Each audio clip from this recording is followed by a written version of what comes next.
Yeah, you should just be able to hit record. Right, to the cloud. Check.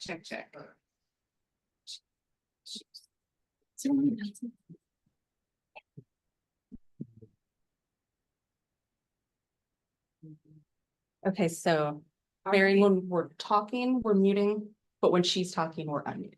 Exactly. Okay. So, yeah. And Binta, are you able to use your spacebar mute? Spacebar. Actually, let's see. I don't think anything's happening.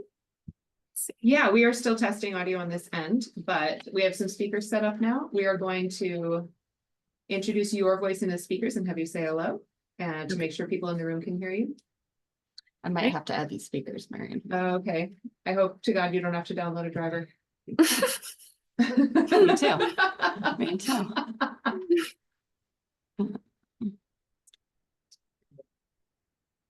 No. But hopefully you will.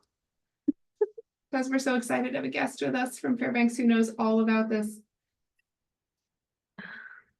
Headphones?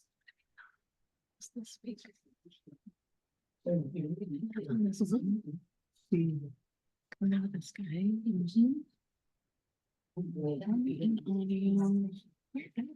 Usually they're right down there. When you pop it up, it's when you keep an option. Yeah, right there. Not that one because it headphones too.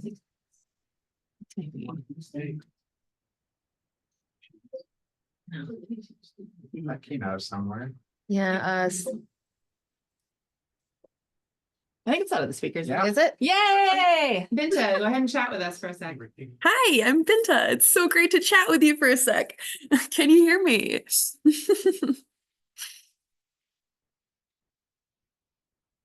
Should I continue talking? Yes.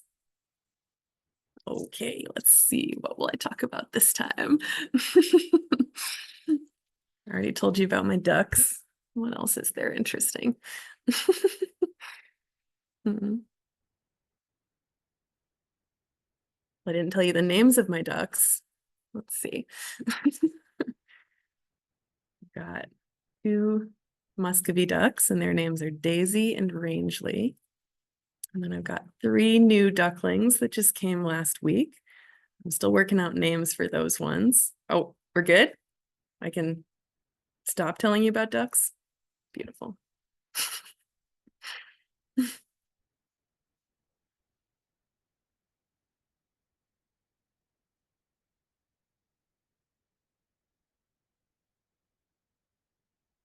It started. There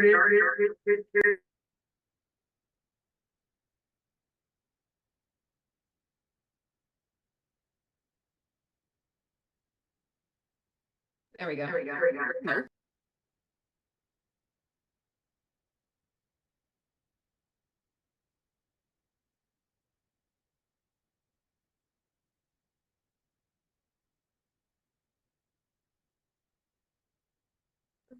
No.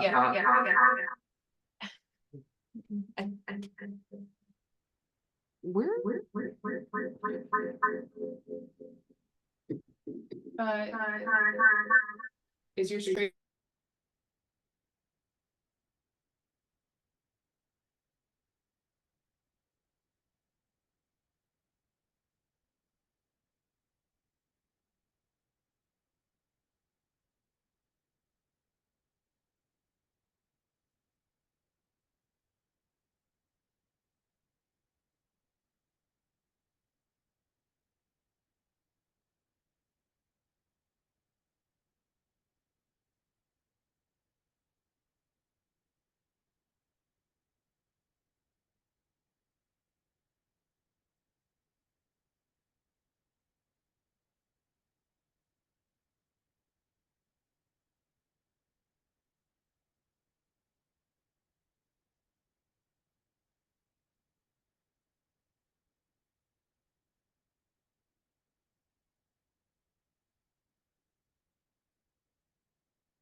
Check.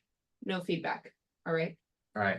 So then while they're presenting, I can just, when it goes to Binta, turn the volume up Yeah, Till when, about when it's 6, it Vinta's looks turn, like. turn the volume up. Yeah, I think that's gonna work. All right. All right. Okay, let's try one more time. Thank you, guys. Oh, gosh. Round of applause for Mary. Yeah. Take two. So this event is part of the Juneau Commission on Sustainability sessions. This is a series of public outreach meetings that we have during the rainy months, started last year with a couple of sessions about solid waste. We also talked about the effort to electrify the docks downtown for cruise ships.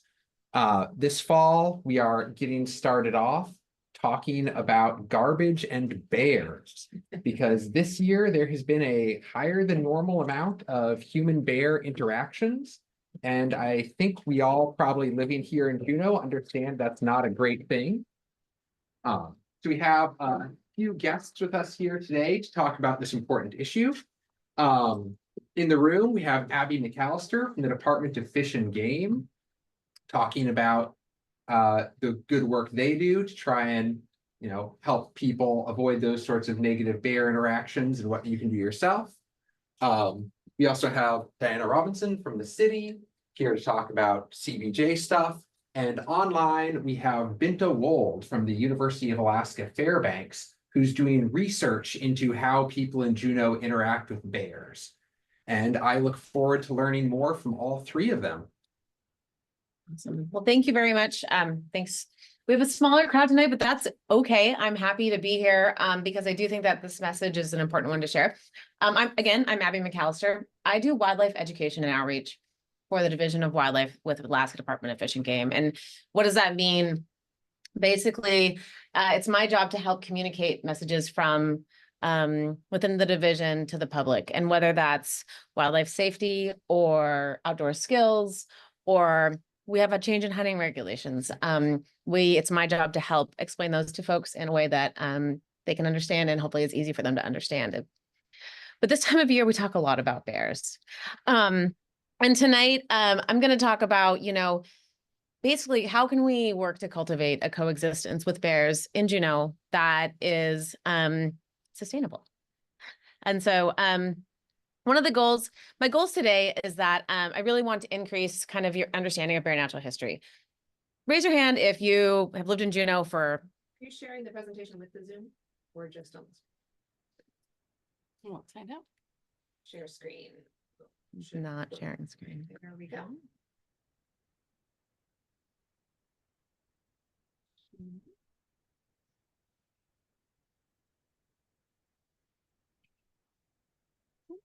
No. Beautiful.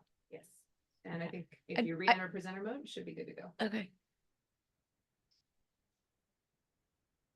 Perfect. All right. All right. That looks good on your end? Yep. Okay. All right, great.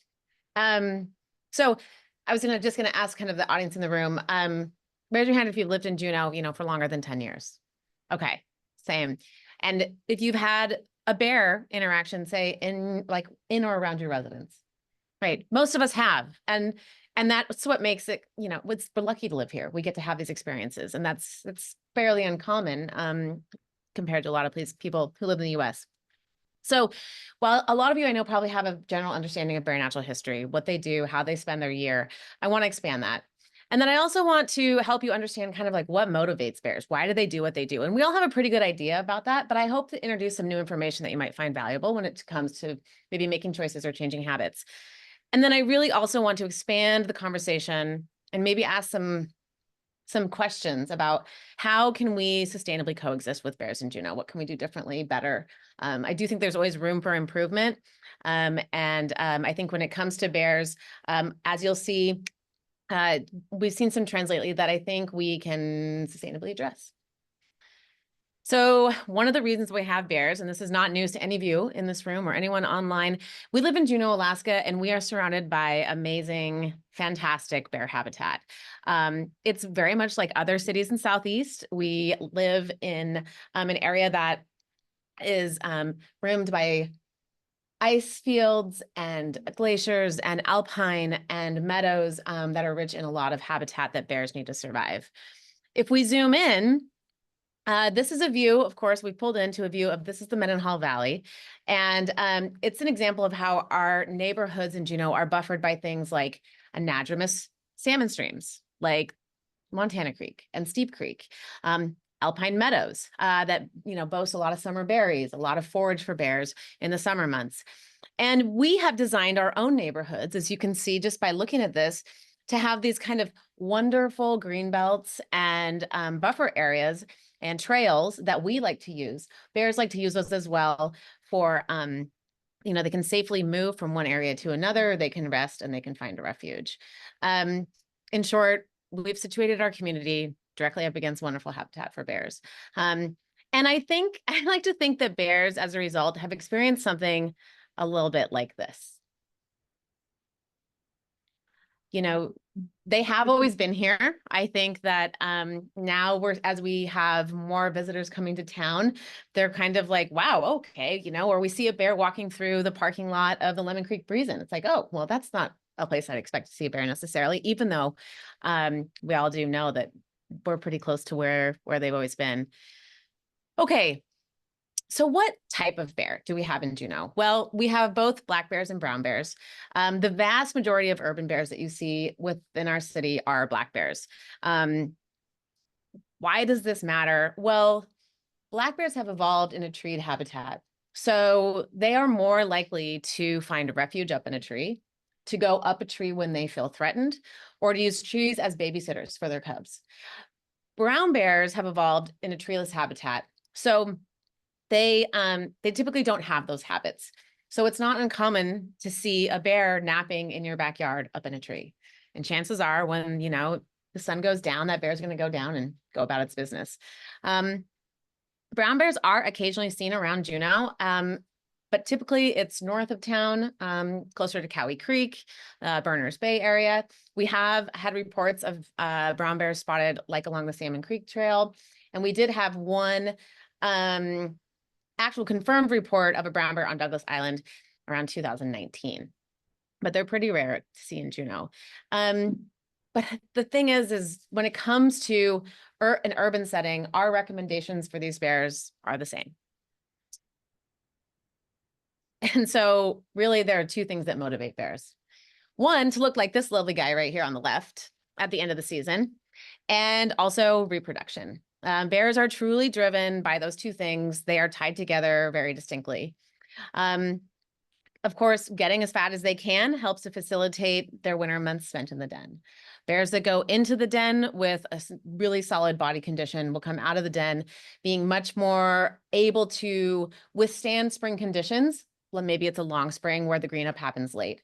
They're much better. They have a higher success rate and able to navigate that time. For females, reproduction. So it means that when females have high fat reserves, it allows them to facilitate reproduction in a more efficient way. Bears experience something called delayed implantation. And that's when the female, she might mate in the spring, but if she just comes into reproductive age or she doesn't come out of the den with cubs with her, are the two most common situations. Basically, that fertilized egg develops into this tiny ball of cells, and that's where it stops. As she goes through the summer months, as she fattens up, if she gets enough fat reserves put on, then that little ball of cells will turn into a blastocyst, and it will implant into the uterine wall, and she will have cubs while she's in the den. If she doesn't get enough nutrients, that pregnancy will terminate.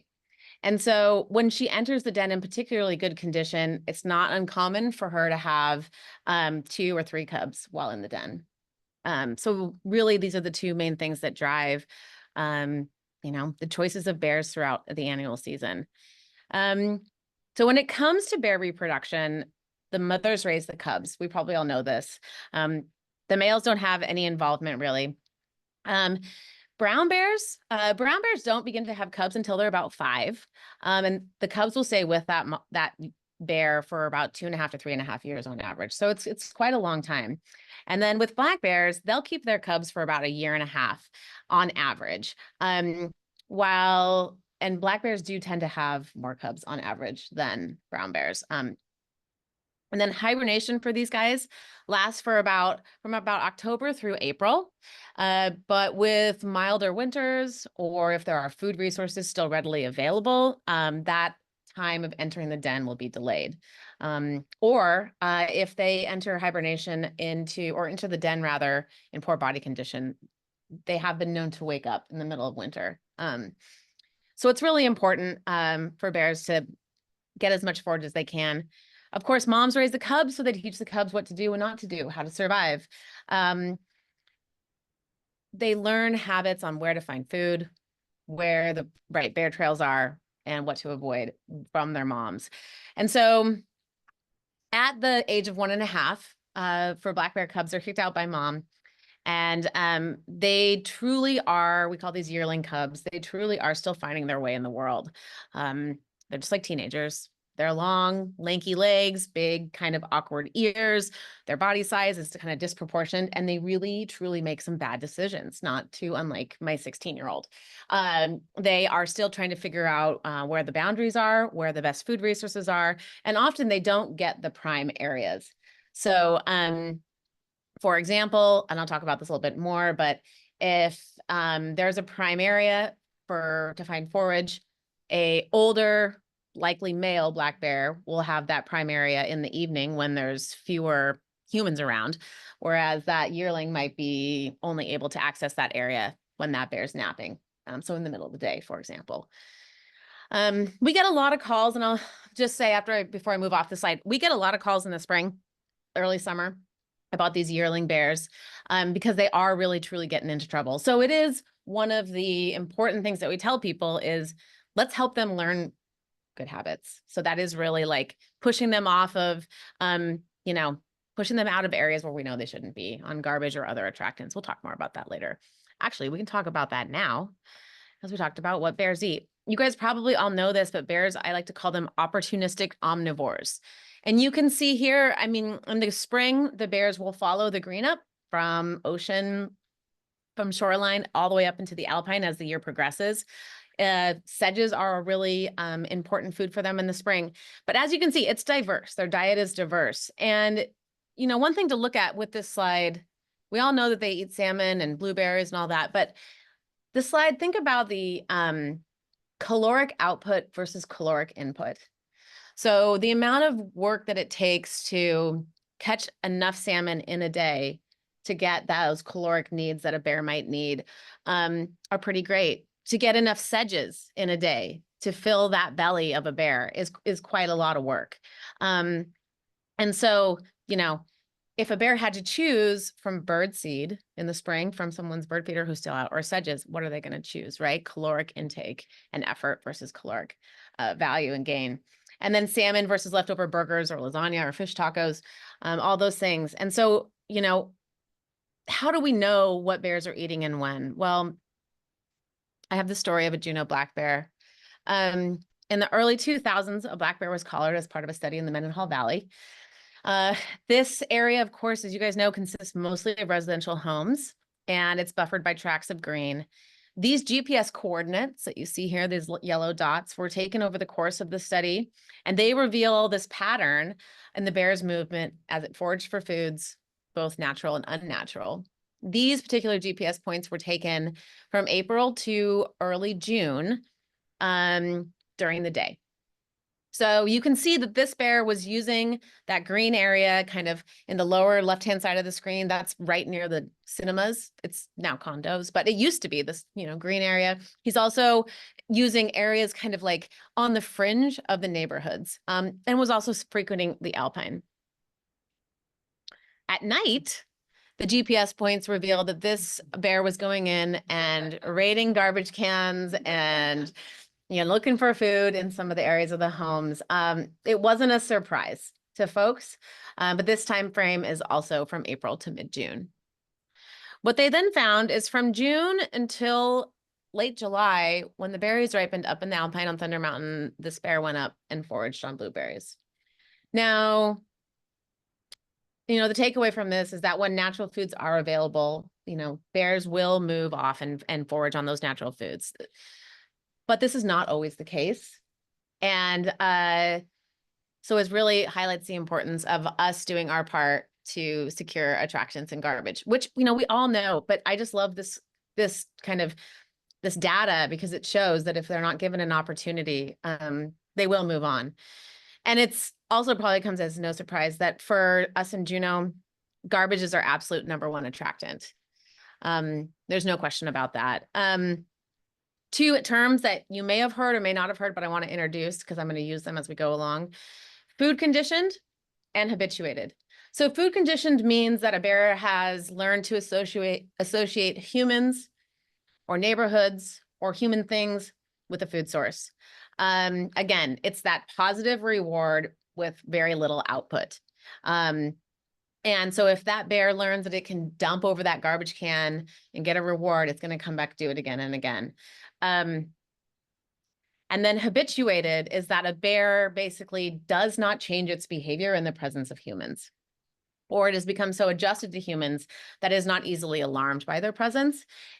And where we run into a potential problem is when a bear is both food conditioned and habituated. This is when we can run into some conflicts. Basically, in the wild, bears will defend food sources. That big boar who's found the amazing fishing hole, he will defend that. Who's familiar with Fat Bear Week? Yeah. Okay. So those bears, if you've watched the Brooks Falls, those big bears get the best fishing spot and they will defend that. And, there's been some pretty good brawls on some of those bear camps. And so bears, though, in the urban sense that are both food conditioned, learn to associate that garbage can with a food source, a reliable one, and are also habituated to the presence of humans, will potentially defend that food source because they think it's theirs. And so we know 100% that if people didn't leave their garbage accessible, that we would absolutely have a reduction in the number of bear nuisance calls. And that goes for any type of food source, a dumpster that is, servicing an apartment, a chicken coop, a bird feeder. It really, if that habit is repeated by the bear, it's going to come back again and again. There was one other thing I was going to say about this slide. It'll come back to me. So I want to talk a little bit about trends now. So this is a pretty simple trend of bear calls by year and agency from 1995 to 2001. The gray are calls that JPD received on its non-emergency line, and then the blue are fish and game, and then of course there's the total calls. So what I want to show in this slide is that we had in 1995 up until, we had some increase in bear calls as we climbed into the early 2000s. And around that time, that was when some awareness was raised in the city. We did not actually have an ordinance at that time. Some awareness was raised, and a collaborative effort was launched through the Fish and Game, City and Borough of Juneau, Discovery Southeast, and a couple other nonprofits to help educate and do outreach in Juneau. We rolled out the ordinance. We got into the schools, and from 1st until 6th grade, we were doing bear presentations in every single classroom every spring in the elementary schools and into the middle school. This was called the Alaska Bears and Communities Program. We also did a pilot program where through some funds acquired by these groups, we were able to put bear-resistant trash cans in some hot spots.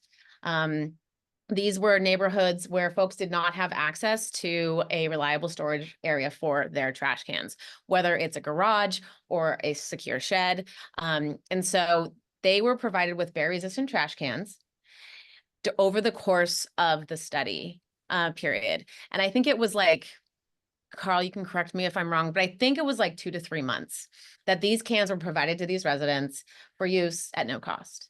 At the end of that trial period, the residents had the option. They could keep the bear-resistant can for a small increase in their monthly trash removal fee, or they could return it and trade it in for the non-bear-resistant can. The majority of folks that were part of this pilot study kept the can and paid the extra fee. And so as a result, you can see that once this was all implemented in 2003, 2004, 2005, we saw a definite decrease in bear calls. over the course, we've had fluctuations in our calls and then did an uptick in our education and outreach in the community.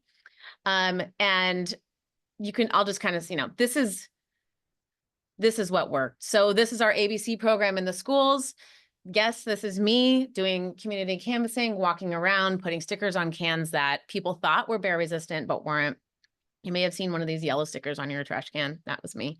But over the years, they've kind of fluctuated. Since 2001, I've talked to our area biologists and our front desk staff, and they've stayed kind of largely stable, but they're higher than what Fish and Game resources really want to see, because our biologists serve, a large portion of the region, the whole northern half of Southeast, and we do have to do other things like flying around counting moose and servicing other communities like Haines and Skagway, because they do have similar issues. And so we want to see these numbers come down, because we just know that we can do a better job. So I get the question occasionally, and we get it on social media, why not just move the bears? Well, it's not a long-term solution, and I'm going to show you why in a second. It's very logistically challenging. If we want to be a successful move, there's often a boat involved. There's often, these capture cages involved. It takes time. It takes a large amount of department resources. So a number of folks have to be involved, and they'll likely return. So I really like this slide. This is a bear that we relocated way out at Bridget Cove.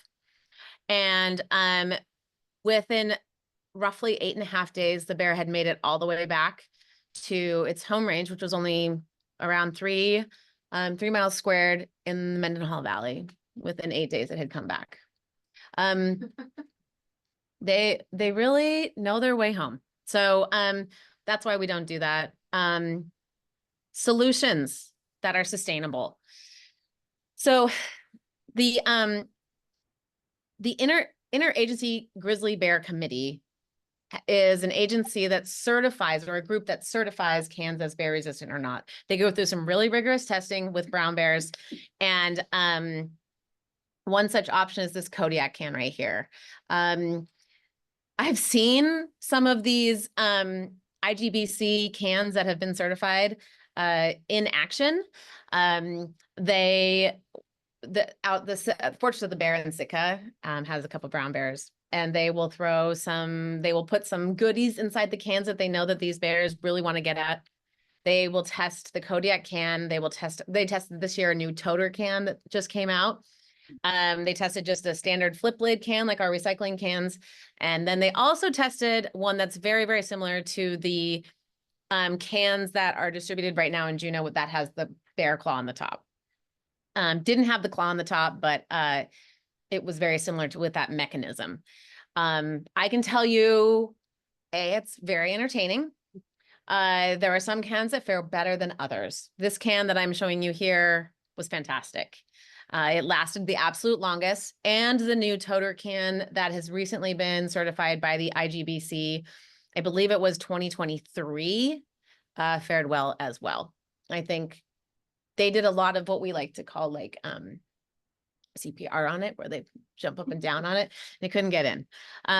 If you want to learn more, you could just Google IGBC bear resistant cans, and the agency will come up. And they have a whole list of what is and is not bear resistant. And they have everything from compost bins to small bear containers to camping coolers to residential roll carts such as this one, and dumpsters as well.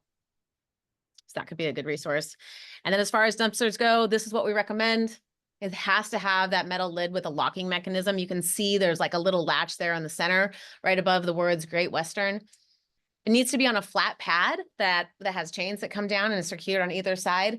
And it has to be, it cannot be tipped or rolled. So that's the big deal as well. Okay.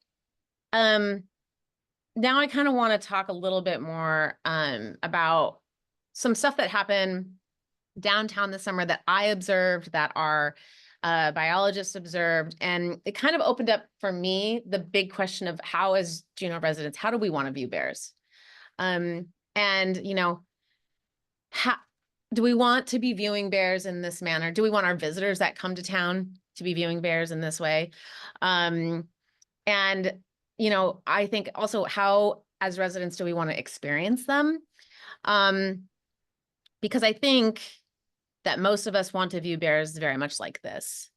And I really think that many of us would love to see bears just moving through our community, going about their business, doing bear things. And I think from the standpoint of when we have visitors come to the community, I do think that, like, I know that I would love to see them viewing bears in their natural habitat, instead of on a garbage pile. And I know that that would just be valuable for also tourism businesses around town as well, add to kind of the commerce there. So I just kind of wanted to leave everybody with that. But if you do have an issue with bear, who do you call? Okay, if human life is threatened, call 911, absolutely.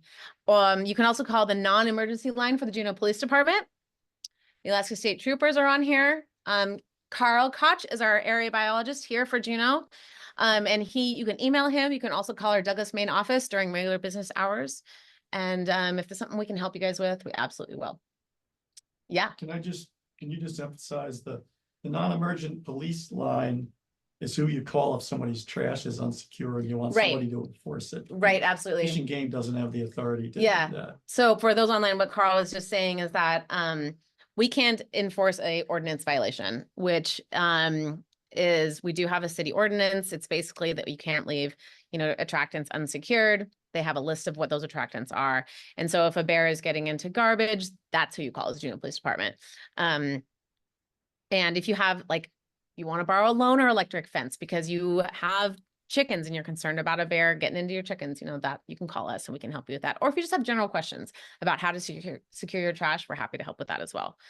So now we don't have to do questions now because I know we're saving that for the end. Yeah. But that was all I had. And I think I stayed within 20 minutes. Okay. Can you toss to Binta? Yeah, how about take over and drive?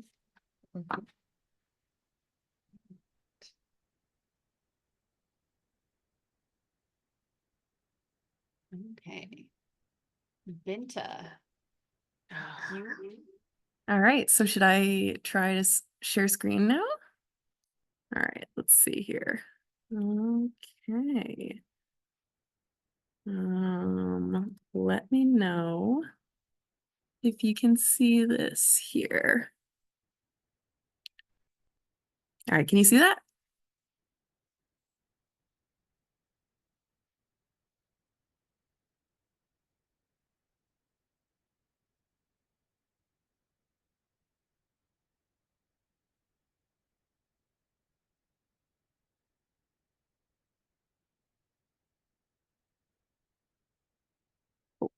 See.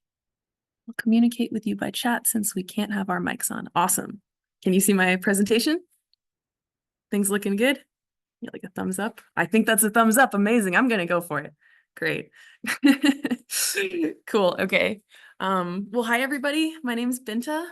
Thank you so much for having me here today. I feel very lucky to be presenting alongside Abby and to be talking to all of you folks, and also just feel really grateful that this meeting is happening. So yeah, thanks. Yeah, I am a bear researcher, I guess, right now. I'm a wildlife technician by trade. I've been working with wildlife, primarily bears and human wildlife conflict, sort of across the American West for the past decade. And then 2 years ago, I got lucky enough to connect with Dr. Roy Churchwell, who's the regional management coordinator down there in Juneau, as well as Abby and Carl and everybody at the Douglas office who have been so kind to me and helped me so much with my project. I've been working on a project sort of studying problems between people and bears in Juneau, looking at that through sort of a social science lens over the past couple of years. So I'm going to be sharing a little bit about that project with you today, and trying to focus a little bit on some of the stuff that seems like it's more relevant to the conversation y'all are having. So with that, let's see, can I go? There we go. Cool. So overview of what I'm going to talk about today. Abby actually did a great job with the background, so I'm probably going to zoom through that. I'll touch a little bit on the methods of my study that I'm doing. So that's been focus groups and a survey. And then I'll kind of try and get to the relevant preliminary results, because I think that's probably going to be what's most interesting to folks. And then talk a little bit about what I'm doing with that in the future.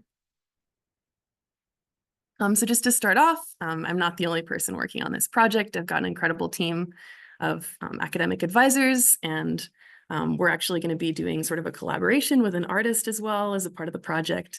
I don't necessarily have time to talk about that today, but it's something we're excited about.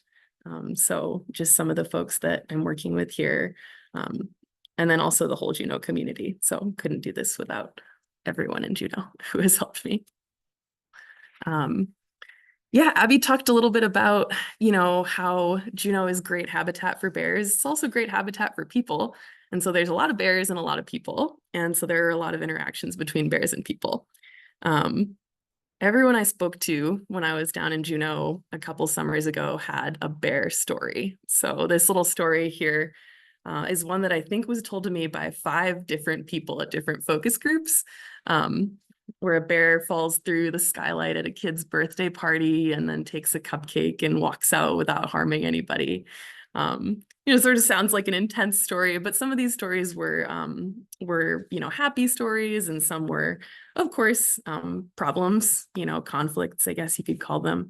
But it sort of spans the gamut, and they're relevant. Everybody has something to say about bears. So why a survey? Again, Abby did a great job covering all of these things. I loved that little graph that showed exactly how the bear conflicts were trending. That was super helpful. And then, so yeah, I guess just thinking back to the garbage ordinance that Abby talked about, it helped, but conflict has crept back up. We're seeing hundreds of conflicts being called into Fish and Game annually, and that's only the conflicts that are getting called in. So there could be way more than that, right? More bears are getting killed. So as compared to a span of 4 years in the 80s, we're seeing about 4 times as many bears getting killed annually. And so managers decided that they wanted more information on the experiences and perspectives of Juneau residents, which is why they brought me in. So I'm super grateful to be the person looking at that. My study, some of the goals of my study are to try and quantify what do people in Juneau think are the biggest problems between people and bears, right? And then how much are those happening? The second one here, what do people want to see done? So to identify preferences for different management strategies and that kind of thing within the community. For example, like legislative solutions, would we have public support for that, or different management solutions from bear managers? The third one is to sort of figure out maybe what's related to this conflict. So what human behaviors, are there infrastructure factors? Are there barriers that folks are facing to being able to store their trash throughout the week that are influencing that conflict? And then we're going to look a little bit using some mapping to figure out how that's all distributed spatially on the landscape. So how are we doing that? These focus groups I did in summer 23 was absolutely a blast. I basically just got to come talk to everybody I could get to sit down with me for 20 minutes about bears and get to hear their perspectives on what some of the biggest problems were. These are just some examples of some of the different folks I had a chance to speak with. And so then those focus groups sort of helped me figure out, all right, how should I gear this survey that I'm designing?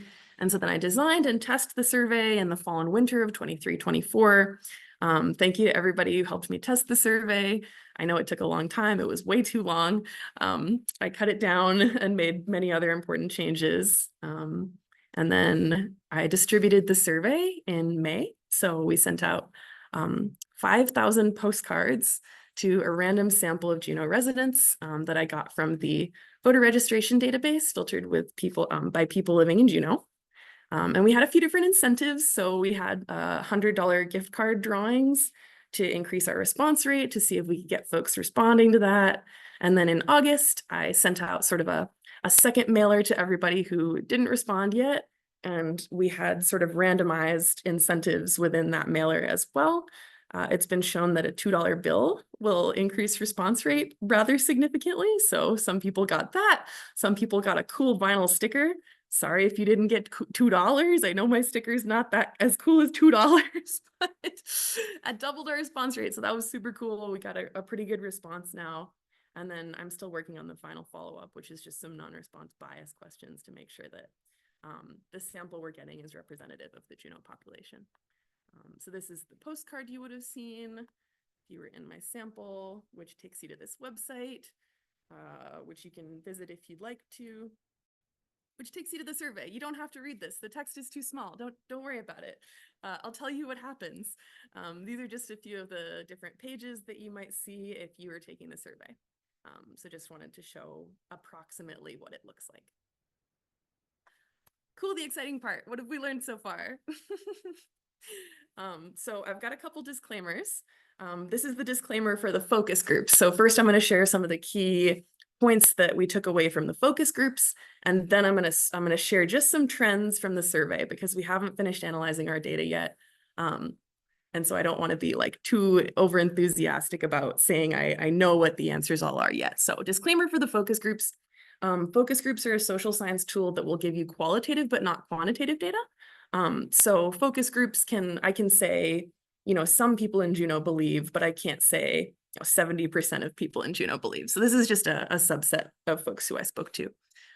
But something that came up a lot, housing type matters. So somebody who lives in a single family home is going to have different challenges that they're facing in terms of the human bear conflicts they're experiencing than somebody who lives in an apartment or somebody who lives in a mobile home park. So what are some of those differences? I mean, I don't know if you've ever lived in an apartment, you're not the only person who's locking your dumpster. If your dumpster has a chain and a lock on it, there's a bunch of people who are locking that dumpster. And so any one of those people could forget to lock it, right?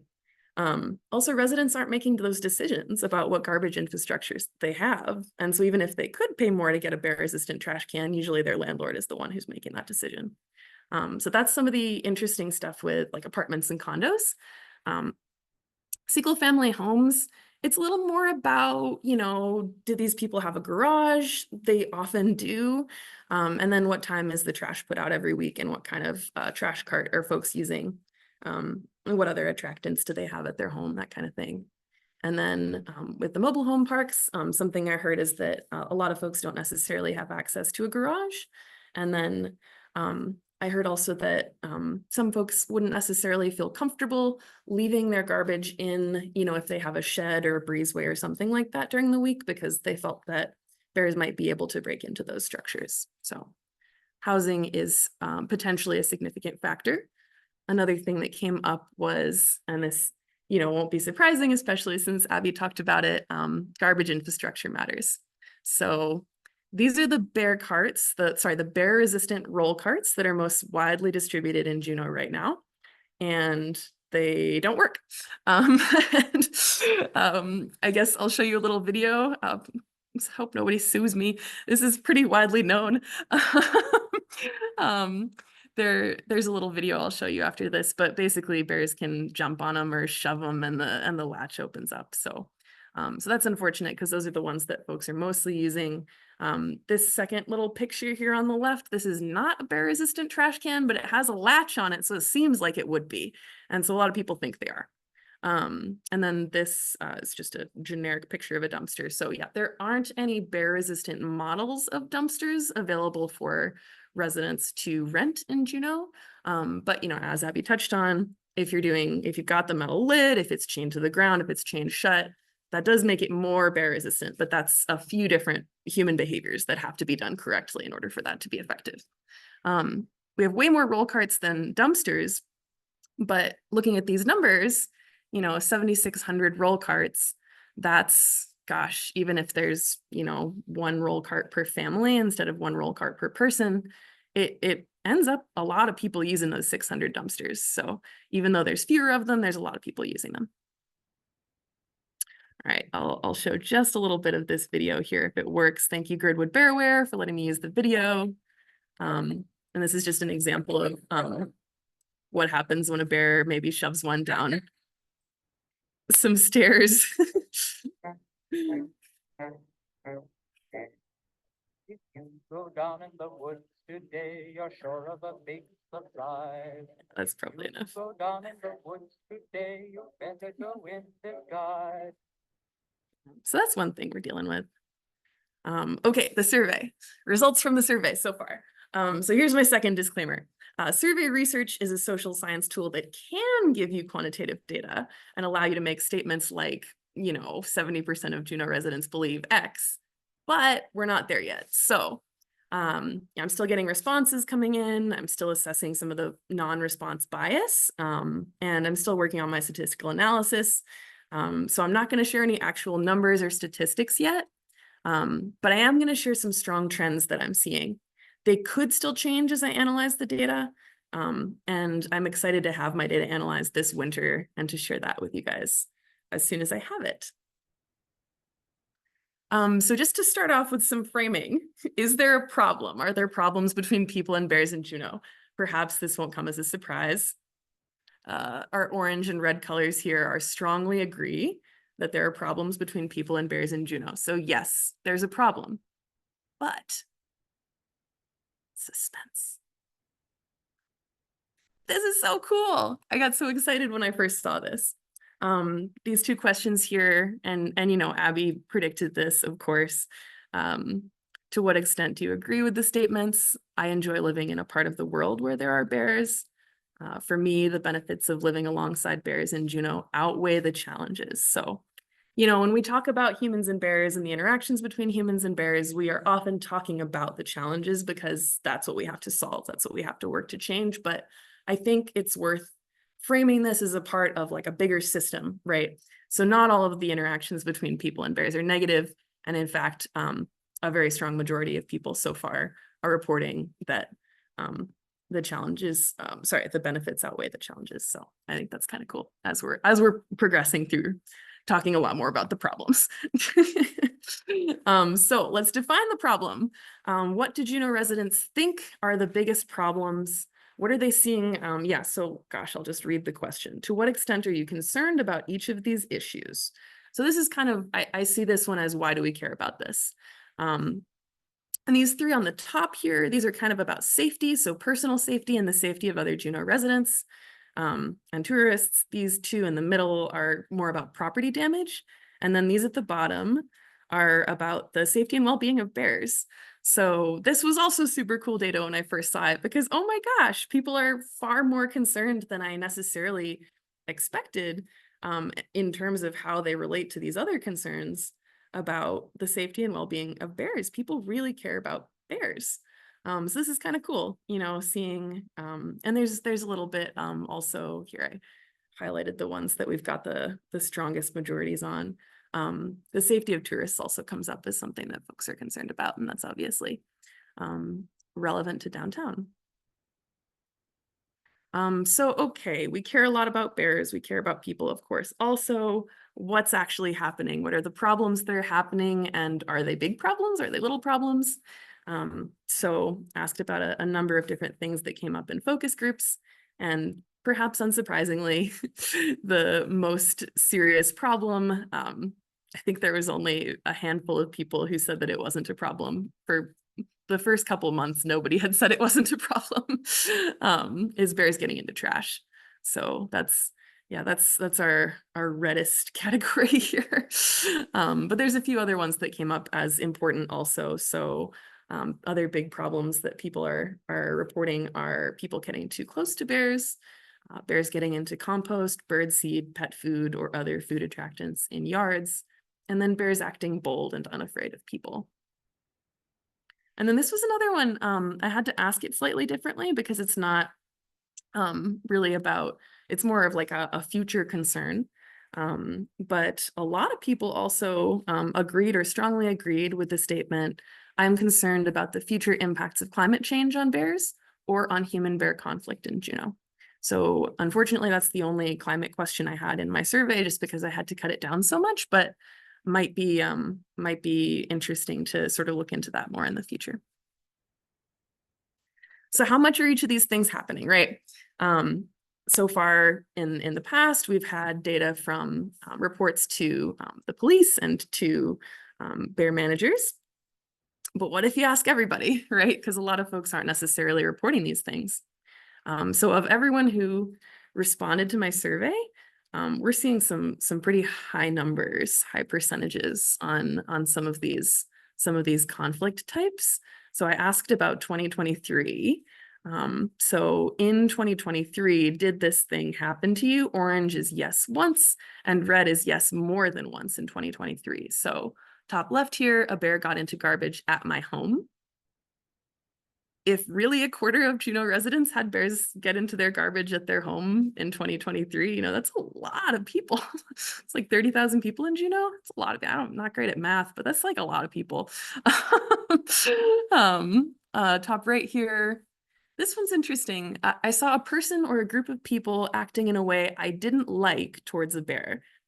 So this one's a little tricky because we don't really know what that means, but it gives you information about what's upsetting to Juneau residents, right? I watched a bear, okay, bottom left. I watched a bear get into garbage somewhere other than my home in 2023, and now we're getting into more than half of Juneau residents, which kind of blows my mind. And then bottom right, I encountered a bear acting bold and unafraid of people. That's, again, these are high percentages. So those are some of the things that are happening most in terms of reporting. I did ask about a number of other types of conflicts, but those are the ones that we were seeing most. Shoot, I haven't been keeping an eye on the time. I'm sorry, I might go a little over. All right, why is it happening? So these are just hypotheses. At this point, I haven't done modeling yet, but sort of looking at my data, these are things that I think might be related to the likelihood of a bear accessing garbage at your home. So the first one's not really going to be a shocker. Folks who live in housing where garbage is outdoors for more of the week. Duh. Second one, kind of interesting. It seems like maybe people who live in apartments or in mobile home parks may be at a higher risk of having a bear get into garbage at their home. Folks without access to a garage or a shed to store their garbage in during the week, and then potentially folks using a dumpster instead of a trash cart. And then interestingly, it also appears that folks who had bears get into their trash in 2023 were more likely than the overall Juneau population to agree with the following statements. The monthly cost to rent a bear-resistant trash cart is too high, and this would make it less likely that I would rent one. And I don't believe that the bear-resistant carts rented in town are effective at keeping bears out, so I don't think it's worth using one. And these statements came from focus groups. And then I tried to just sort of look a little bit into why could downtown be a hotspot. And I'm not saying that my data is showing that downtown is a hotspot, but of course this year you've been seeing downtown as, you know, at least a hotspot this year. So yeah, these are just sort of some ideas that came up. I noticed that a higher percentage of respondents to my survey from downtown who use dumpsters reported a plastic dumpster lid. But the sample size is really small, so that might not be a large enough sample to really say anything from. A lower percentage of respondents from downtown have garages or sheds than the overall population. Kind of makes sense thinking about like the way that downtown's laid out. And then a higher percentage of respondents from downtown live in apartments than the overall Juneau population. So those are a few things that potentially could be relevant, but I'm guessing. And then what do we do? So unfortunately, the survey is not going to tell us the answers, but it's going to give managers, policymakers, and community members insight into the factors that might be related to different types of conflict, and then you will figure out what the solutions are. I believe in you.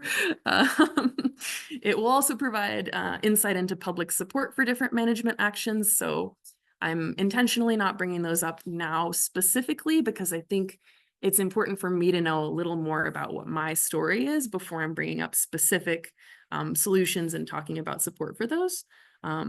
But that is something that you can look forward to this winter from the survey results.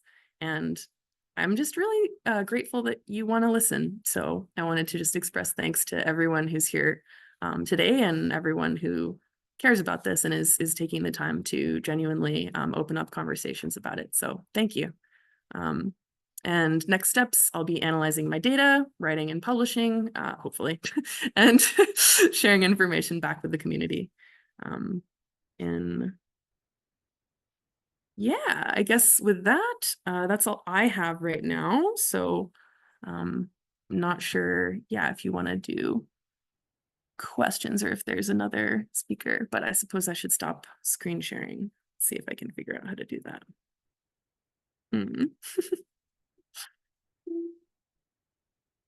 Share. Help. Sound, so if you Sorry. want to chime in on Oh, any stop share. Q&A, There we go. just kind of wave your hands and I'll turn your volume up, or if there's a question directed to you, I'll make sure that your volume is turned on. So with that, does anyone have a question that you'd like to ask Binto or Abby? Sorry, we were late getting you, so I'm Abby, I Yeah. missed all of your presentation. Did you just focus on residential or did you include commercial entities also? So my presentation focused on kind of like why, from a natural history standpoint, from a what do bears care about, why are they in our community? Okay. And I talked a little bit about, you know, the fact that bears care about reproduction and putting on enough fat reserves for the winter and caloric value of some of the stuff they might find in our trash bin versus, you know, blueberries and the effort that it takes to get those things. And then I just focused on some of the things as a department, we know that secured trash will reduce the negative interactions that we see. We know that for a fact. And I talked about some trends that we've seen over the years. Through those trends, we've seen that bear outreach and education and going in the schools and talking to students and enforcing ordinances and making sure that folks have, you know, access to a bear resistant can. It works. It reduces the number of calls that we get and the calls that JPD gets.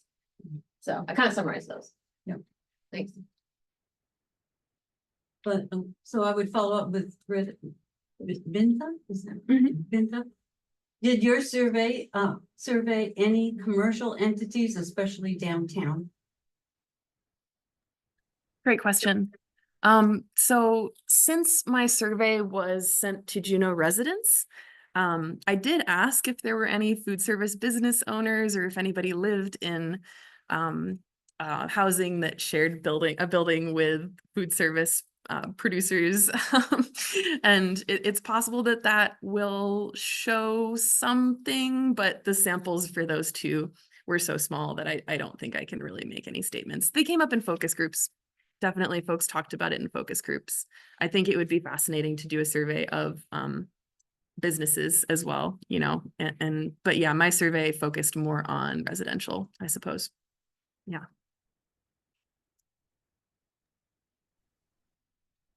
I'd like to ask, what solutions do you frequently hear people talking about in the community or interventions, including policy interventions?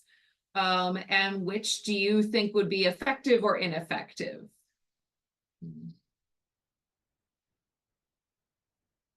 I'm thinking. Carl, do you want to take this one? Sure. Yeah.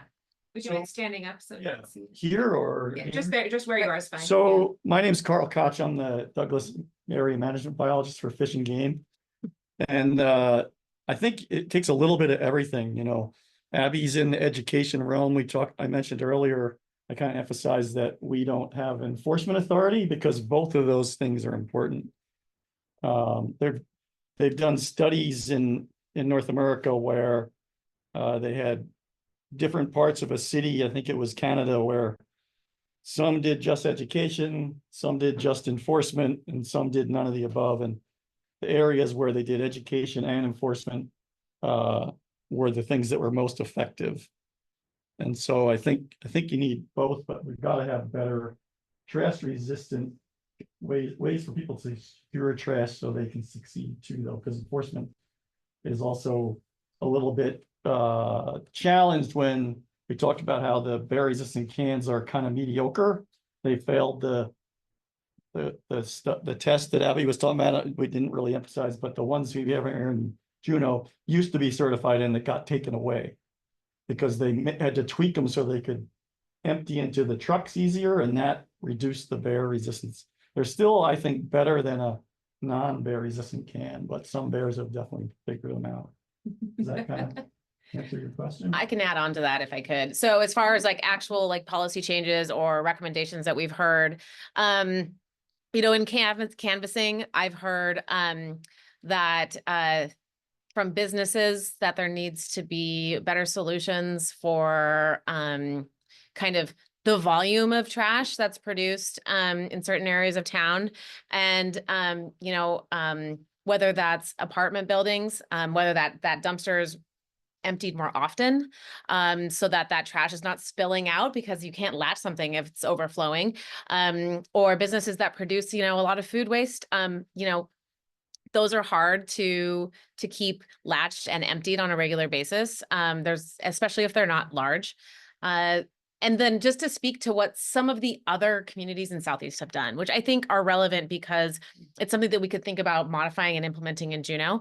The first one that comes to mind is Yakutat. So Yakutat has brown bears, and they're a small community, but they do produce enough waste that their landfill was having problems with brown bears getting into the waste there. And they put an electric fence up around their landfill. And it works. And as long as that electric fence is maintained, which does take work once it's installed, it has managed to be a successful deterrent for those bears.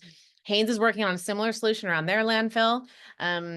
Like any solution in Southeast, there's a learning curve and there's some adjustments that have to be made, but they're making them. Hoonah is another community where the city went ahead and just bought bear resistant cans for every single resident in Hoonah. Because they were having a lot of safety issues with the brown bears that were coming into town and gaining access to trash. So we haven't heard those specifically locally, but those are things that we've seen implemented in the region that, time will tell. But so far, the ones that we've seen implemented over the long term have proved to reduce those negative interactions. Does that answer your question better? Mm-hmm. Or well, rather, sorry. Sure. More questions? Yeah, so we've all been talking about garbage and trash cans. It implies to me, is there an issue for other human food sources in town, like vegetable gardens or compost piles or?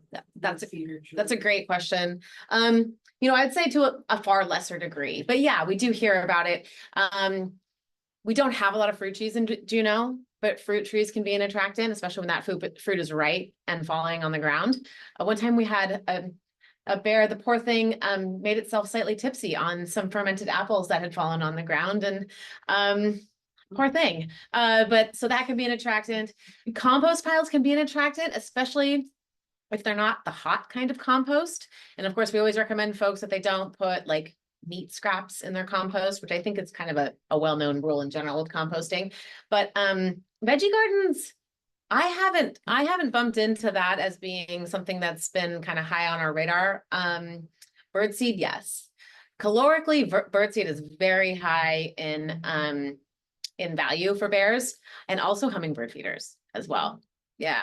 Mm-hmm. That's sweet. It's hard. It's like syrup, And livestock, Yeah. chickens are a big one. We lend out electric fences at fishing. Anytime we can get somebody to use one, it usually solves the problem. And then I got a call just today about somebody mad that their raspberries were getting eaten. So there are some stuff like that. Bears do like berries. Yeah. I mean, I don't think they discriminate. So yeah, does that answer your question? How does our bear population compare today to what it used to be? Yeah. Yeah, we haven't estimated it, so we really don't know, to tell you the truth. I think it's probably a little bit cyclical. It seems pretty healthy to me. Like I get get similar number of calls. But no one's ever estimated here in the June area.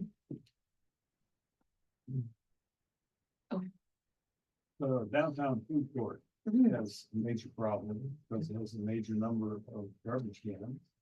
And very frequently, there's garbage coming up the stairs from there.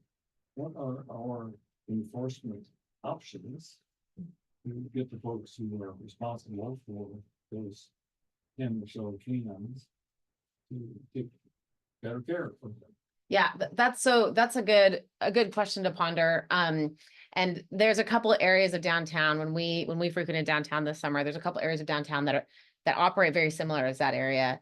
They have these clusters of roll carts that are at the base of the stairs that access up to the upper levels of the hillside. And we know, because we followed them, the bears were accessing those garbage cans, as you mentioned, dragging trash up the stairs, and then accessing and then running along, traversing the hillside and coming down another staircase, doing it again at the bottom where there's another cluster, going back up and accessing, and just they had this round that it would do. So I talked to some of the people at the food courts. I talked to some of the businesses that are adjacent to the other clusters of cans, and the food court, those cans are emptied every single day. And so I think that the solution there, I think as a department, if we had to recommend one, I think that a dumpster with a securely latching lid and one that can't be tipped or rolled, maybe two for that area. And I think that having some solutions to getting the garbage up to that area, because the waste collection company can't access that area at the base of the stairs with trucks that can facilitate the emptying of a dumpster. So that's why there's roll carts there. And that's the same as in the other clusters of cans down the way in the downtown corridor. So for that particular area, it's creating it's doing a lot of business and creating a lot of volume of folks who decide that, they can't finish their hamburger or what have you. And so in that situation, a dumpster is probably a good solution maybe too. Is there anything else that you wanted to add? Just because you said enforcement options in case we Mhm. were getting, so those are really good ideas. And I know you guys said you showed up a little late. There's that 586-0600 phone number, and if you call Juneau Police, you have to ask for a community service officer. But they can cite people as long, they won't do it, I think, if it's a purely bear resistant can, but if it's not, and they can figure out who owns it, they can issue citations. Mhm. And the other thing that they can do is, that area, what we noticed as we were down there talking to folks and I was putting up signs and, is that those cans, this summer is slightly the exception, but most of the bears downtown historically, again, the summer was slightly the exception, access those areas, when it gets dark. And those businesses, except for the bars, are not open at night. The food trucks close down. So they could potentially, look at a way like an electric fence there and make it very visible that this is an electrified fence. Electric fences will deter a bear. They're not going to really injure a kid or a human or a dog. They just would get a little zap and, so, I mean, I'm throwing out ideas here, but like I said, we do have to get creative with some of these challenges that we run into here in Southeast, because we do have a challenging, area that we live in. Well, apparently the folks in charge of those cans are not adequately motivated to come up with solutions to that problem. How do we adequately motivate them? It might come down to, some enforcement. There was another idea that was tossed out that was mentioned to me just the other day that can we, when folks sign up for, the permitting to do this type of business, that part of that permitting also addresses how is that trash going to be secured in a way that will deter wildlife from gaining access to it. So that just maybe gets rolled into that whole process. That was suggested to me. That's history. What do we do now? Well, we have to find a solution. We have to work together as a solution. So I think that Yeah, I mean, they can I don't know enough about what's going on with enforcement, but there's an ordinance, and if you violate the ordinance, you get a fine, usually a warning the first time. And then every time they go back, that cost goes up. I don't have any idea how often they're doing it because I don't work for the law enforcement folks, but yeah. it could eventually, I would hope, put a little bit of incentive. But I agree with Abby, in the long run, if we can help everybody succeed, that's more a win-win, because they're more motivated. One of the things that we talked about, I apologize, should I be standing or is it? No, you're fine. Just speak up. One of the things that Abby and my supervisor talked with the town about was, you know, trying to find for all those alleys she talked about with the stairwells, it was kind of a disaster this summer, you know, just because it was just, they would go up. I'd be chasing a bear and then someone would say, oh, it's dead, it popped down the other spot over there. If we could build something to secure all those cans, you know, a real rugged, heavy duty chain link or even a concrete thing to slide them into. And that would also address another thing that Abby saw, and so did I, is, you know, when the cans are sitting out there, the tourists walk up and they kind of jiggle it. And if it's bear resistant or locked, they just give up and put the stuff on top. Yeah. And so there's a lot of things that could improve. So to go back to your question, I guess I don't want to say I don't know, but I would say that right now I can't give you a solid answer because it takes working with the business owner, you know, it takes working with law enforcement, it takes working with the trash company, it takes working with us with Fish and Game and potentially also the city to work together to come up with a solution that is fair and that we can implement and repeat for sustainability, truly. I was also told, I live in the valley, so I'm not dealing with what you are downtown. But I was told at one point that they do not fine people or cite people on garbage day. So if you put your garbage out at 4 AM when it's legal and the bear gets in it at 4:15, they're not gonna cite you because that's your trash day. And the bears in the valley do run the neighborhoods on trash days. They absolutely Yeah, do. And the Yeah. solution to that is to give everyone in town a legitimate, effective, bear resistant can. Yes. And that's not where we're at. No, it's not, and I fault the garbage company when it comes to that. And I have cats, so my garbage stinks like cat waste. And I don't have problems with bears in my garbage, and if I have any garbage in the house, I freeze it. And it only goes out the day that the garbage is picked up in a fresh bag of cat dirt. Thank you. Cat ownership as bear deterrent is a big headline out of this meeting. I had a question about the tourists and the tourist impact. I live downtown and we have seen tourists behaving abominably with the bears, as well as causing a lot of the litter around those trash cans and in those alleys. Like they're not throwing things away. They're not sure how to use the trash cans, so they just leave stuff. And you see it all down Egan too, just and all the way to the Whale. People not being aware that, you know, when it's not tourist season, you know, Juneauites don't litter because we know better. Do you know what pressure point we might be able to use to try and do a little better tourist outreach? They're taking selfies, they're trying to pet them, they're just really not computing, you know, that these are wild animals they need to stay away from. They were behaving worse this summer than I've ever seen. Yeah, and that's a really good question, and that's a question that Carl and I have been grappling with since, you know, basically June. So from a communication standpoint, which is kind of where, you know, my wheelhouse is, how do you communicate the importance of bear awareness and bear safety? Just don't pet them because they are wild animals. And let's help keep our bears wild and alive, because we know that, you know, visitors are coming here because they want to see wildlife. And I heard that when I talked to folks downtown. How do we communicate that to a transient audience? They're here for mere hours. And that is a big challenge. And I think it's going to take working with the communication avenues on these, the ships that are coming in, and working with their communications people. How are they messaging to their folks? And how are they getting these messages to their folks in a way that is memorable? Because there's other important things that these visitors that are coming off the ships need to know, like when do they have to get back on? How do they get them that message? How can we also get our messages in front of them in a way that will be memorable, and effective and emotive enough that they will change their behavior in a way that helps them understand the importance of bears in our community?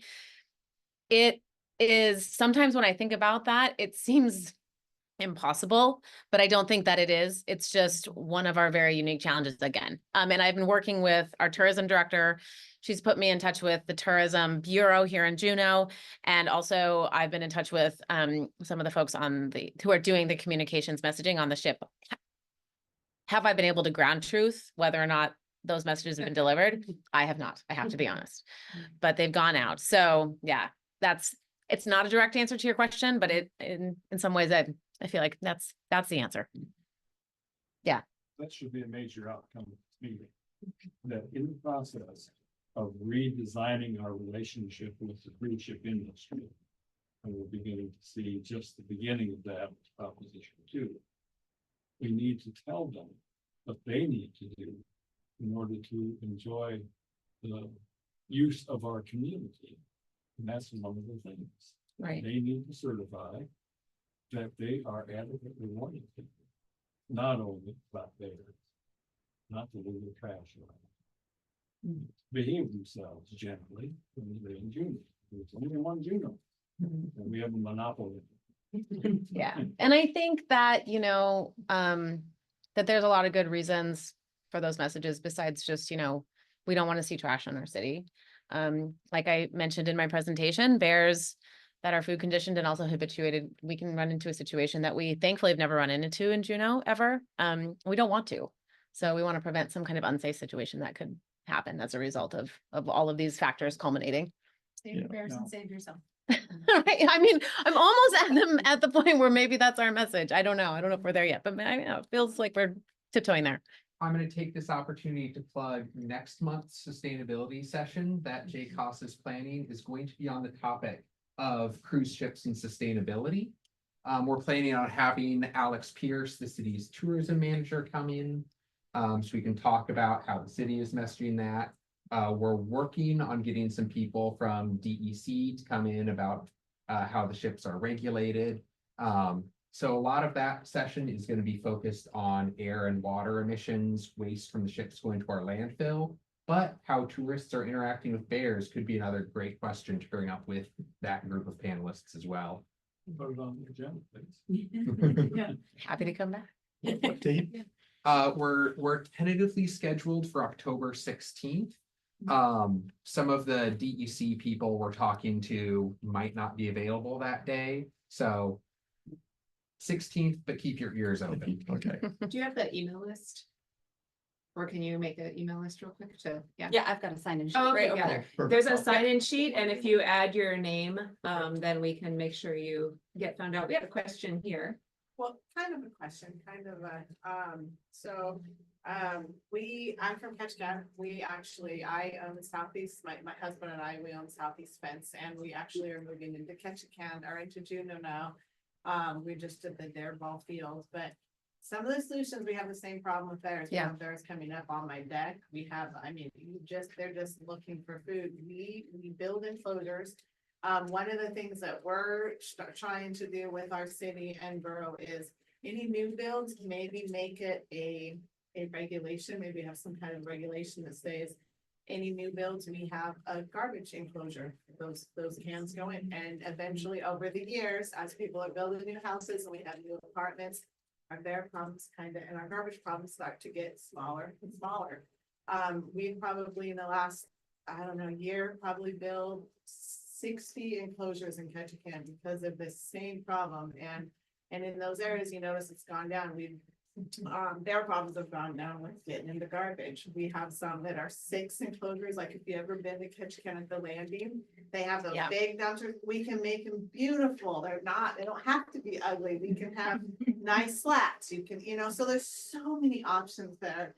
And I have, I wasn't prepared for this meeting. I brought some information, but really I just seen it on Facebook. I'm like, well, I'm here right now. I need to just go. Hey, we're here. We're working with a lot of people in Ketchikan in our city and so we're here to offer help. Dumpster enclosures are great. We do a lot of those and it works wonders. So that's an option for some of these businesses with their cans. I see it, we see it everywhere, so I just wanted to come and see our presence know that we're here to help. That's wonderful. Thank you. And that would be a policy note that Ketchikan has a policy that new buildings have to have a trash. Well, a that is, plan yeah, for- that's kind of this is the early stages because of all the bear problems that's been happening. That's some of the things, and a lot of new contractors are calling us and asking us to, the house owners, the people who are buying them, I guess it's banks, whoever, investors are asking for them because of such big bear problems. They don't, I don't think Ketchikan has fines yet for residents. I kind of wish they would, because it gets really bad, but I don't, and if they do, I haven't seen or heard of any fines quite, but yeah, so. I wonder too, it's the season. They're getting ready to hibernate. Yeah. And it's also dark, at 7:30 this evening instead of 10 PM. And so fewer people are out and about. And so I wonder about talking with the garbage company about when they schedule garbage pickups. If early morning is the only time, or if we might consider an evening route through downtown, Mhm. Mhm. just as the food court closes. You know, that's a good question. One question I didn't ask. That's an excellent idea. I didn't ask the gentleman, is when those cans are getting picked up. But I believe it was a morning pickup. I was impressed, that steps had been taken for daily trash retrieval. But I think that there's needs to be something done differently because it's not completely working. Yeah, I worked overnight this summer downtown. Yeah. They were out all night. Yeah, yeah. They being the bear. Yes, they being the bears. Yeah, yeah. Oh, and waste. They were out during the day too this year, They though. weren't being collected. The cans were out all Cans night. were left out all night and the bears were able to Right. get them. Yeah. Well, So if they had emptied them, it would have been helpful. If the garbage truck came at just that moment when Right. the food court closed. Mhm. Something like that, think out of the box. But I Absolutely. do agree, I think it's time for the city to have an ordinance. When a project goes to community development, that garbage enclosure is part of the requirement. Needs to be addressed. Yeah. Absolutely. I know there, and I don't know the timelines because I don't work in that department, I apologize, but community development is doing a lot, they're about to do a lot of planning. So keep your eye out for that. Yeah. I think that's a fabulous time to make that issue known, absolutely. That's when it's important, is, not after there's a problem, but when we're looking at our community and designing for the future. Let's be smart about it and come in on the base of things so it doesn't. So it seems like, I kind of have questions in two areas, and I feel like I probably can't ask both of these things at the same time, but I am just gonna note, maybe, I am really curious, in terms of the waste management's choice of what they offer for a bear-proof container and other options for residents and ways that, CBJ can allow for better options, in the short term for carts. I think it's important. I am from Seward originally, and there for a long time, and I know in other places too, where waste collection works differently.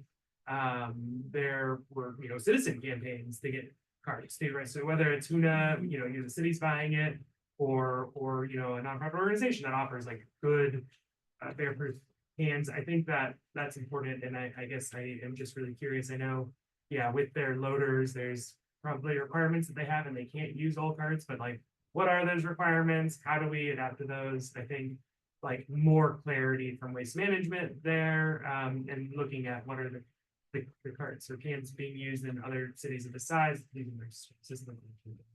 I wanted to put that out there. In terms of the education question, though, I'm wondering, I think, what an audience specific enforcement and education effort would look like for tourists, right? Again, thinking about what is the exact education and enforcement lever there.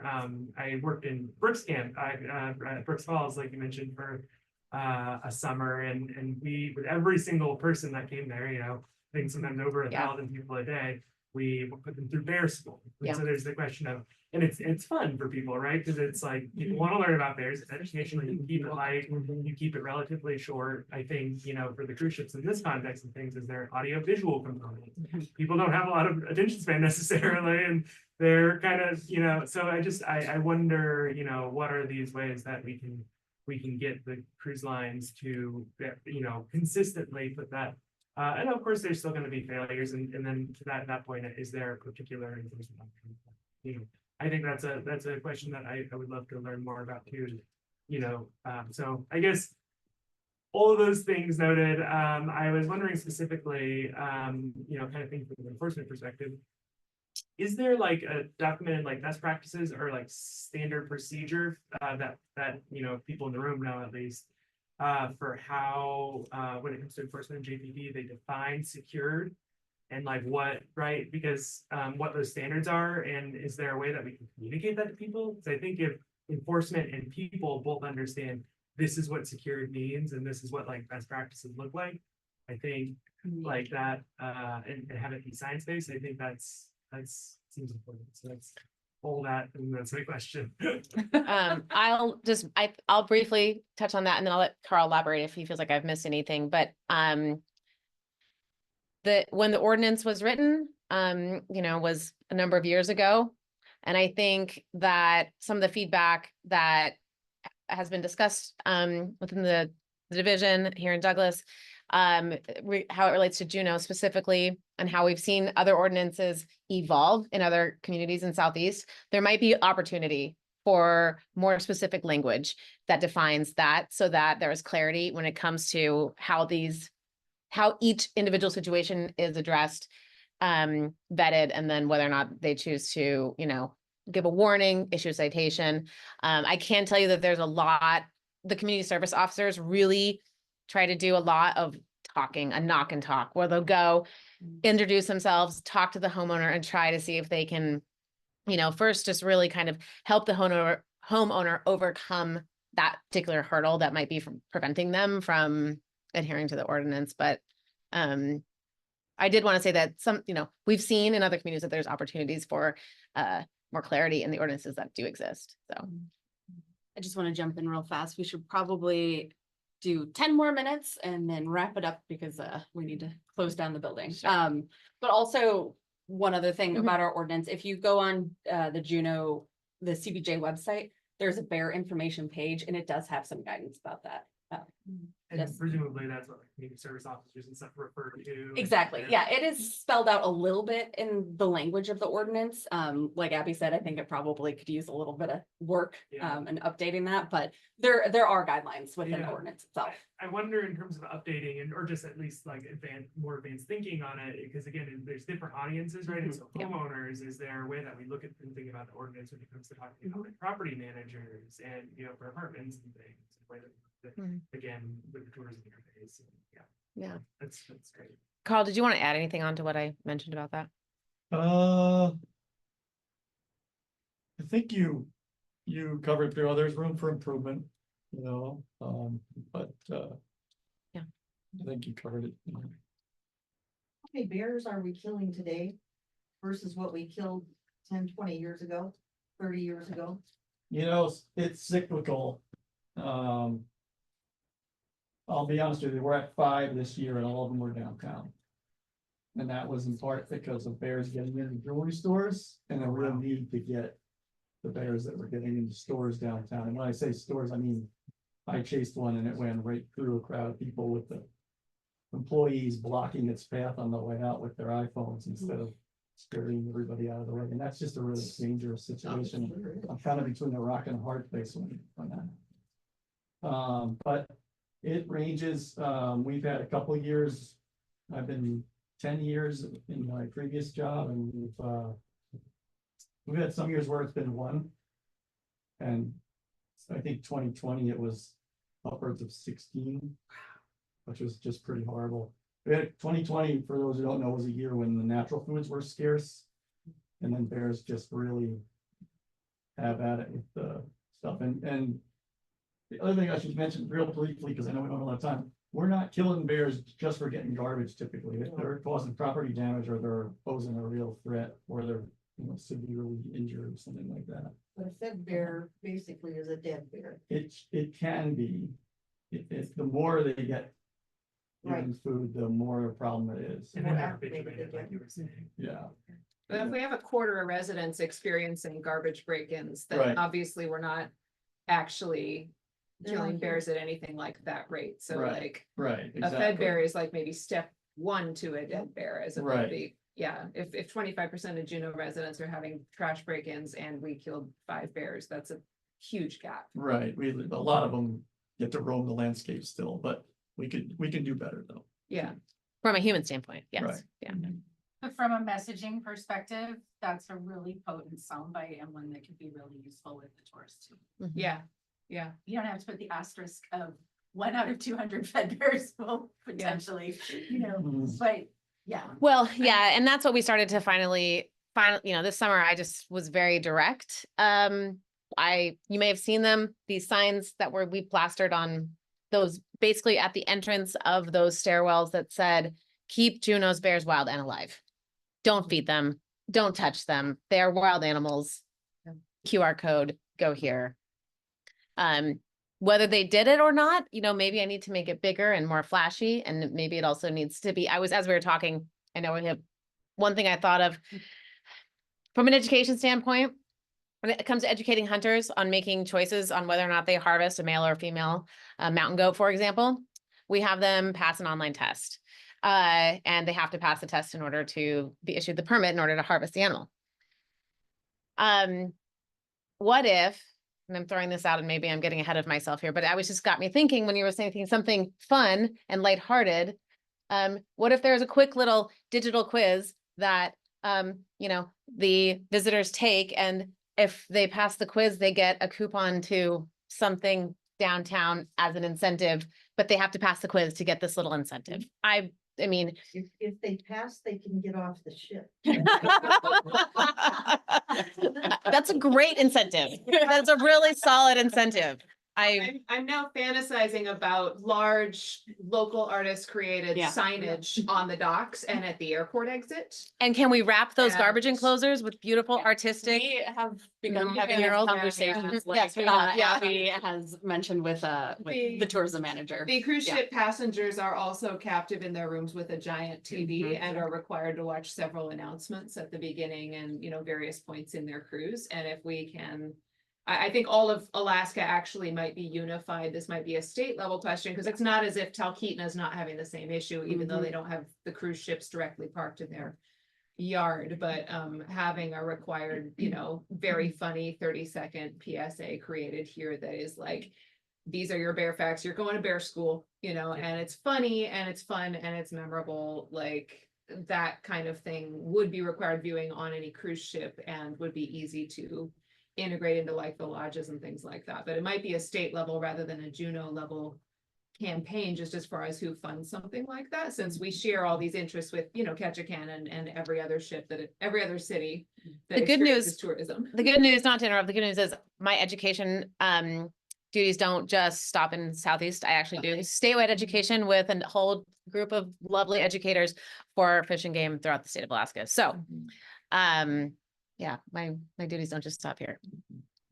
I'm not necessarily volunteering, but I'm just saying if you guys needed someone or a group, that So might what we be. need is a Bear School Film Festival component of Jump or of the Anchorage International Film Right. Festival, and some of the best of those go on to. Perfect. Yes. I trust that you're making a nice catalog, all the brainstorming that's going on here. Well, we're recording this, so Yeah, it is it's fully captured. Yeah. Translated into print material. Yeah. But bear meetings in are episodic. Mm. I think we had one 20 years ago. When some do-gooders said, we're killing too many bears, let's have bear meetings. And there were bear meetings. Something came of it. And the bear problem was attenuated. Now we're going to through another episode. So keep it up. Thank you. And actually, I'm glad we were just talking about this 2 days ago in the office. They have been episodic, and we were just talking about, well, we had them, we started them back up and brought some players in that were slightly different than the original players in our original Bear Committee. We were talking about how ways we could improve those that we cultivate for part of the committee and bring them back, because a lot of things changed during COVID, and that was one of the things that fell by the wayside. Because this kind of talk and interaction is so important when it comes to brainstorming and finding solutions for some of these really creative and somewhat challenging problems. Yeah, absolutely. So on that note, I will note we're 15 minutes past our scheduled end time. I do need to get out of here before they lock up the building. So thank you all for coming, asking good questions, giving good suggestions. Thank you again to Thanks, Abby and Binta. Binta Yeah, for thanks, presenting Binta. to us. I learned a lot tonight. I'll see you all in October to talk about cruise ships. And please add your email and name to that list over there, and we'll put you on the list for future events. Something tells me your audience could be tiny bit bigger in October.